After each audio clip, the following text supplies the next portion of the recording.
नमस्कार, आप देख रहे हैं राजस्थान संवाद। और एक बार फिर से अनूप मंडल ने जैन समाज पर हमला बोला है। लगातार अनर्गल बयानबाजियों के लिए मशहूर ये अनूप मंडल एक बार फिर से इन्होंने अनर्गल बयानबाजी की है, और वो भी जैन समाज के खिलाफ। लेकिन उसकी बयानबाजी पर दो टूक जवाब देने के लिए आज मेरे साथ मौजूद है राजस्थान की राजनीति के चाणक्य भी और जैन समाज के एक बहुत ही अनुभवी व्यक्ति चंद्रराज सिंघवी साहब। एक बार फिर से अनूप मंडल ने बहुत ही अनर्गल बयान दिया है जैन समाज के खिलाफ। क्या कहना है आपका उस पर? अनूप मंडल क्या चीज है, मैं समझा ही नहीं। क्या है इसकी औकात, हैसियत क्या है इसकी? बकवास करते रहते हैं उस समाज के बारे में जो भारत में सबसे ज्यादा दान पुण्य करता है, जो अहिंसा, आचौर्य और चरित्र का सबसे बड़ा प्रतीक है, जिसके साधु सर्वाधिक त्याग के प्रतीक है। उस समाज के सबसे ज्यादा जिसकी देश में गौशालाएं, धर्मशालाएं, स्कूल और कॉलेज है। इस प्रकार से छुटभैया टाइप गंदे और भ्रष्ट मंडलों के कारण जैनों को आक्रमण करने से जैनों की प्रतिष्ठा में कोई फर्क नहीं पड़ेगा। मैं जैन समाज से कहूंगा, हाथी की तरह चलते रहो, भौंकने वालों को भी दे भौंकने दो, उनकी और देखो भी मत। लेकिन भारत के राष्ट्रपति और राष्ट्र के प्रधानमंत्री और राष्ट्र के प्रधान न्यायाधीश से निवेदन करूंगा, इस ऑडियो को सुने और उसके बाद स्वविवेक दृष्टिकोण लेकर के अनूप मंडल के खिलाफ जबरदस्त कड़ी से कड़ी कार्रवाई करे। ये वैमनस्य फैलाने वाली, जाति विद्वेष फैलाने वाली, ये वैक्सीन का विरोध करने वाली, ये वो नाटकीय संस्था है जिस पर कटिबंध लगा करके इसे तुरंत हमेशा के लिए पाबंद कर दिया जाना चाहिए। वैसे कानून पाबंद कर चुका है और राज्य सरकारें और जिला स्तर के लोग इस पर अमल नहीं कर रहे हैं। जब कानून लगा हुआ है तो क्या सरकार का कर्तव्य नहीं है कैसे इकट्ठे लोगों को होने न दे, जैसे इकट्ठे गिरफ्तार कर लिया जाना चाहिए, इन्हें अरेस्ट करके जेल में सड़ाना चाहिए। ऐसे गंदे लोगों के साथ गंदे से गंदा बर्ताव किया जाना चाहिए। जैन समाज तो किसी की आलोचना करता ही नहीं है। जैन समाज तो शांति अहिंसा का प्रतीक है। जैन समाज तो दान और पुण्य को धर्म मानता है। जैन समाज तो अहिंसा परमो धर्म मानता है। जैन समाज तो राष्ट्र की सेवा करता है। जैन समाज स्कूलों की सेवा करता है, कॉलेजों की सेवा करता है, निर्जनों को मदद करता है, गौशालाएं खोलता है, गौएं खोलता है। इस महान समाज के बारे में ऐसी गंदी और भ्रष्ट बात करने वाला समाज स्वयं कितना गंदा होगा, वो संस्था कितनी गंदी होगी, वो संस्था कितनी हेय होगी, वो संस्था कितनी नफरतपूर्ण होगी, इसको ध्यान में रखकर मैं भारत के राष्ट्रपति, प्रधानमंत्री और परम पूज्य न्यायाधीश, भारत के मुख्य न्यायाधीश से निवेदन करूंगा कि कड़ी से कड़ी कार्रवाई करके इस संस्था को बंद कर दिया जाना चाहिए। जैन साधु तो हमेशा शौर्य, आचौर्य, ब्रह्मचर्य, त्याग और तपस्या का पाठ पढ़ाते हैं। कई जैन साधुओं की एक्सीडेंट में इस समाज द्वारा हत्याएं कर दी गई। इनके खिलाफ 302 का मुकदमा चलना चाहिए। इनके खिलाफ वैमनस्य फैलाने का मुकदमा चलना चाहिए।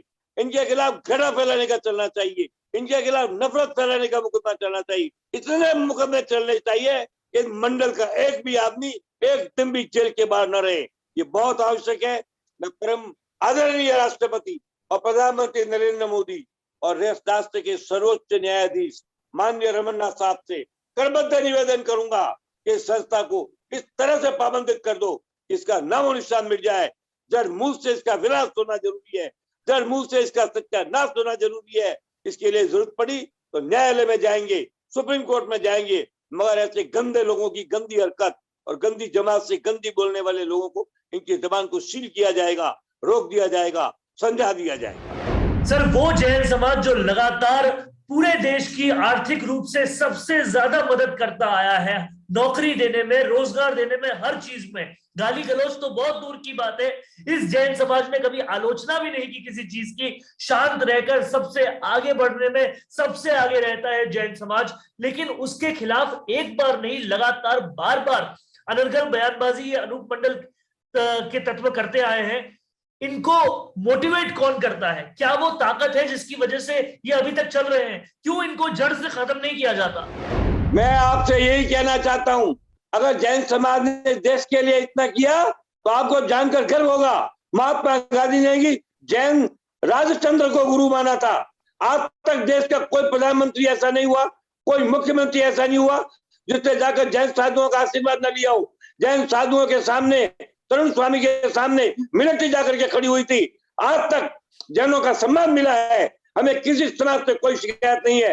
चंद गुंडे, सरफरे, अस्तित्वहीन, निकम्मे, बोझिल लोगों की भौंकने की आवाज को जैन समाज को अपमानित नहीं होना चाहिए। जैन समाज का पूरे देश ने सम्मान किया, जैन समाज को दानवीर कहा गया, सबसे ज्यादा भामाशाह बनाए गए। जैन समाज का इतिहास है, अरे इतिहास में भी जैन समाज है। महाराणा प्रताप के पीछे भी भामाशाह जैन थे। जोधपुर की सेना के 19 पीढ़ी तक प्रधानमंत्री और प्रधान सेनापति जैन हुआ करते थे। जैनों को उपलब्धि पूरा देश स्वीकार करता है, 135 करोड़ करते हैं। ये चंद 200-400 इधर उधर के फुटकरिया लोग अगर बकते और भोगते हैं तो मैं जैन समाज से कहूंगा इनकी ओर न देखें, इनके खिलाफ कड़ी से कड़ी कानूनी कार्रवाई की जाए। मैं बार बार ये कहता हूं राष्ट्रपति, प्रधानमंत्री और मुख्य न्यायाधीश से, आज तक किसी व्यक्ति ने इस मामूली तटपुंजिया संस्था को छोड़कर जैनों की आलोचना नहीं की। और जैन तो किसी की आलोचना करता ही नहीं।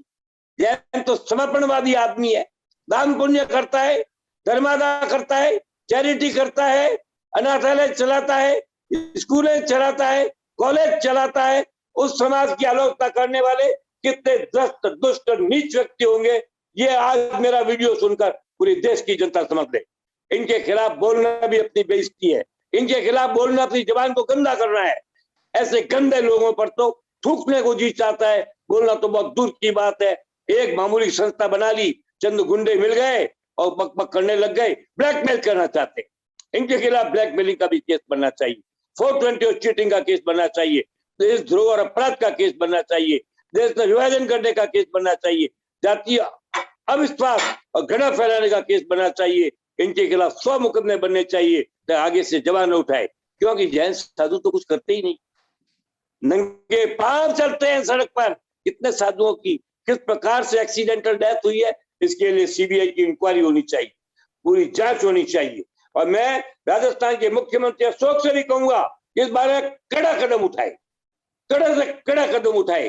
ये मौका है जैन समाज द्वारा तुम पर किए गए सभी एहसानों का बदला चुकाने का, जिससे देश पर एहसान किए, प्रांत पर एहसान किए, देश की हर तबके पर एहसान किए। उस समाज की ऐसी अवहेलना, उसके बारे में गाली गलौज करना, गंदी भाषा का प्रयोग करना, ऐसे अपराधियों के खिलाफ कड़े से कड़ा दंड होना इस देश की आवश्यकता है, कानून की आवश्यकता है, राष्ट्रपति का भी कर्तव्य है, प्रधानमंत्री का भी कर्तव्य है। और ये जैन समाज के खिलाफ होने के साथ साथ वैक्सीनेशन के भी खिलाफ हो रहा है। ये तो सीधे सीधे तौर पर पूरी तरह से देशद्रोह है। अगर कोई वैक्सीनेशन के खिलाफ होता है तो अगर वैक्सीनेशन नहीं होगा तो पूरा का पूरा देश कोरोना से पीड़ित हो जाएगा। तो कहीं ना कहीं से ये देशद्रोह भी कर रहा है।